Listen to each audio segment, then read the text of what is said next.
Assalamualaikum warahmatullahi wabarakatuh Sobat Rini Channel Education. Semoga semakin hari semakin bersemangat untuk beredukasi. Video kali ini kita akan bahas lanjutan dari pertemuan yang pertama tentang kewirausahaan. Di pertemuan ini kita akan bahas khusus tentang wirausaha. Ini adalah bagian dari KD1 pada mata pelajaran Produk Kreatif dan Kewirausahaan kelas 11 OTKP. Sebelum Bu Rini bahas lebih jauh mengenai wirausaha, ada baiknya kita bahas terlebih dahulu ilustrasi berikut ini berdasarkan data-data faktual mengenai Indonesia. Indonesia dikenal menjadi sebuah negara yang memiliki banyak sekali potensi sumber daya alamnya. Potensi sumber daya alam Indonesia antara lain meliputi potensi sumber daya udara, potensi sumber daya yang berasal dari tanah, kemudian potensi sumber daya air, potensi sumber daya tambang, potensi sumber daya laut, potensi sumber daya hutan, dan potensi sumber daya pariwisata. Nah, ini tentunya semuanya adalah potensi yang bisa dikembangkan menjadi usaha-usaha mandiri dari wirausaha. Menurut data Pusat Statistik, penduduk Indonesia juga sangat besar dan setiap tahunnya semakin bertambah. Di Indonesia, tahun 2023 data menunjukkan bahwa jumlah penduduk di tahun 2023 adalah sekitar 278.696,2 ribu. Hal ini semakin meningkat tiap tahunnya. Dan bila dibandingkan dengan negara-negara lain di dunia, maka jumlah kita selalu lebih banyak, bahkan 2 kalinya dari negara Jepang. Kalau negara lainnya mengalami penurunan, Indonesia naik secara signifikan dari tahun ke tahun ya. Nah, ini juga berbanding lurus dengan data penganggurannya. Data pengangguran di Indonesia itu mengalami peningkatan secara terus-menerus, secara signifikan dari tahun ke tahun. Di tahun 2023 ini tercatat 5,45% tercatat sebagai pengangguran terbuka dari keseluruhan total jumlah penduduknya. Nah, ini cukup memprihatinkan kita semua, khususnya generasi muda, bagaimana kita menggali seluruh potensi sumber daya alam yang sangat luas ini. Mari kita gunakan, kita manfaatkan sebagai peluang usaha bagi kita. Nah, menurut data dari kita mengutip ya data atau apa yang disampaikan oleh Menteri Pendidikan dan Kebudayaan Mas Nadiem Makarim, hari ini adalah eranya adalah era digital, sehingga hanya data yang berbicara. Orang-orang yang bisa menganalisis data, maka itulah orang yang nantinya akan sukses, karena orang yang bisa membaca data, mampu menganalisa data dan berpikir kritis. Hal ini tentu bisa digunakan sebagai solusi ya dari setiap kebijakan-kebijakan yang diambil. Nah, kebutuhan SDM ini akan kompetensi mengenai data sangat diperlukan untuk mengisi kebutuhan industri. Berbicara dengan data, SDM di tahun 2018, Indeks Sumber Daya Manusia atau Human Capital Index Indonesia itu berada pada tingkat 87 dari 157 negara.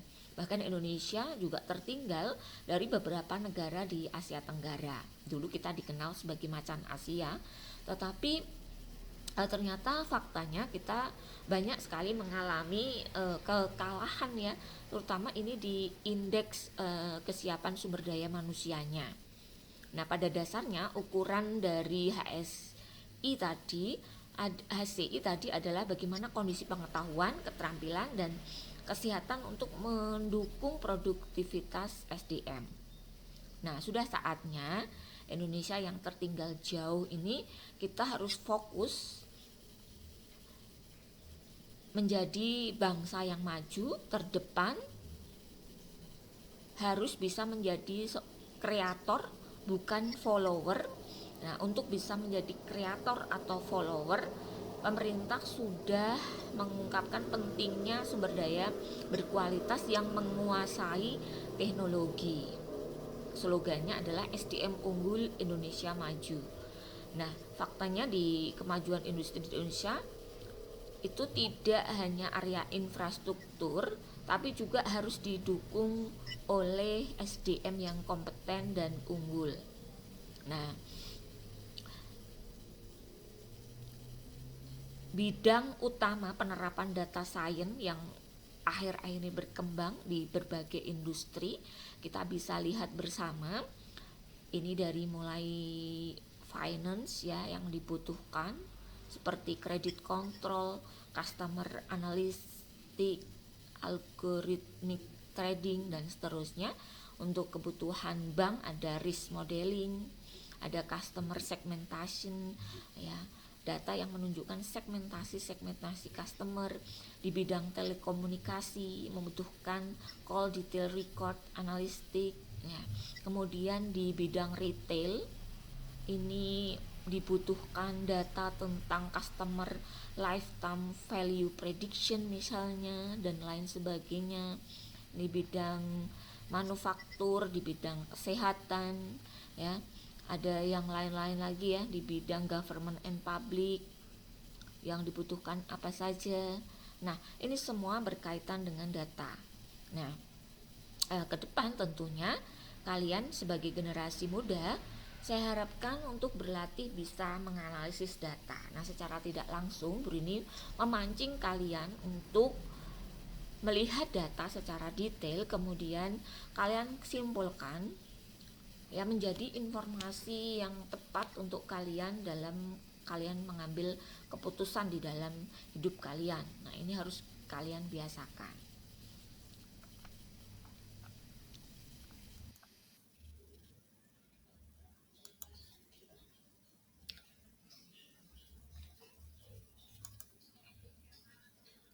Berikutnya adalah wirausaha. Kalau kita tadi sudah melihat ilustrasinya betapa pentingnya wirausaha, maka kita harus tahu dulu apa sih pengertian dari wirausaha. Wirausaha adalah orang yang melakukan kegiatan usaha yang ditandai dengan kecerdasan atau bakatnya dalam mengenal produk baru, menentukan cara produksi baru, menyelenggarakan manajemen, pembelian produk baru, memasarkannya, dan mengelola modal kerjanya. Nah, untuk itu nanti pembahasan pada kali ini, Bu Rini akan batasi pada 3 pokok bahasan, yaitu tentang karakteristik wirausaha, bagaimana cara untuk menjadi seorang wirausaha, dan contoh-contoh ide usaha untuk memulai wirausaha.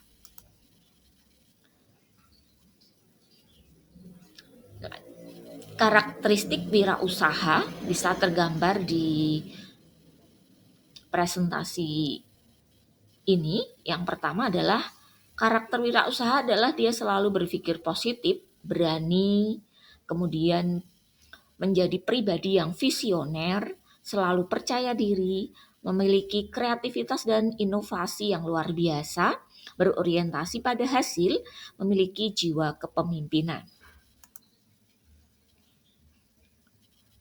Lalu bagaimana cara menjadi seorang wirausaha? Yang kalian lakukan adalah kalian harus menjadi orang yang terampil sebagai wirausaha. Di sini menuntut mentalitas bisnis yang dibentuk sejak awal. Sebelum memulai bisnis ya, dimulai dari sekarang. Bentuklah pribadi kalian menjadi pribadi yang tangguh ya dalam memahami target pasar, pemahaman kebutuhan pasar, kemampuan membaca peluang, kemampuan berkomunikasi yang baik. Yang kedua adalah memiliki modal yang cukup.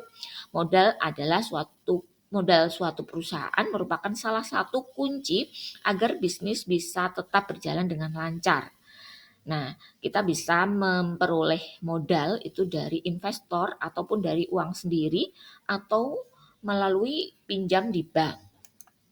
Kemudian yang selanjutnya adalah mampu menciptakan solusi.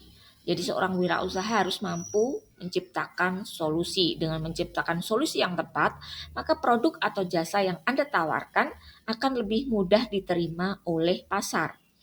Yang berikutnya adalah cepat mengambil peluang.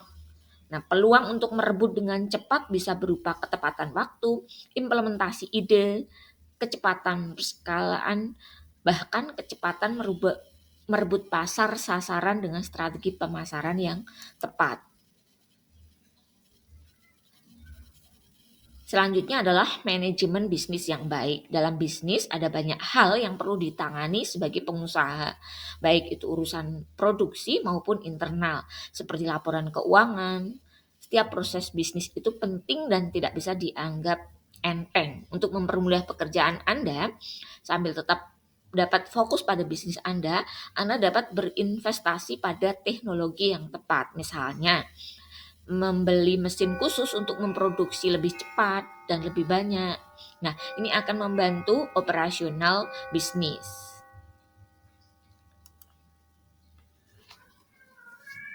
Nah, setelah semua materi kita bahas, selanjutnya adalah proses refleksi.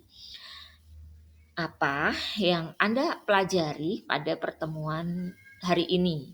Apa yang Anda rasakan setelah memperoleh materi pada pagi hari ini? Saran apa saja yang akan Anda berikan untuk kedepannya? Lalu kira-kira perbaikan apa yang akan Anda lakukan ke depannya? Nah, saya harapkan nanti kalian juga bisa menuliskan ide-ide usaha apa yang bisa kalian gali setelah kalian melakukan sejumlah riset untuk usaha Anda ke depannya. Terima kasih untuk pertemuan hari ini. Assalamualaikum warahmatullahi wabarakatuh.